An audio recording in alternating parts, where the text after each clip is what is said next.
The word we'll be learning in this section is kenka, which you will often hear in situations involving disagreements or conflicts between people. Dive in and discover how understanding this word can enrich your conversations. Kenka, kenka. The word kenka means a fight or quarrel. It's often used to describe a verbal or physical altercation between people.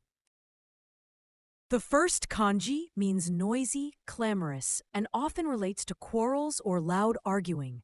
You can see it in kamabisashi, which describes something very noisy, and in kuchigenka, where it helps show the idea of a verbal quarrel. The second kanji means clamor or uproar, and is used when talking about making a scene or provoking trouble.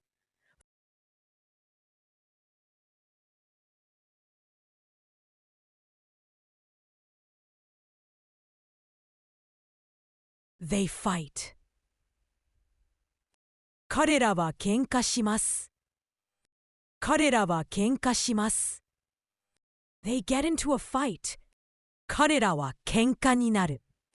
彼らは喧嘩になる。The children stopped fighting. 子供たちは喧嘩をやめました。子供たちは喧嘩をやめました。I had a fight with my friend. 友達と喧嘩をしました。友達と喧嘩をしました。He picked a fight.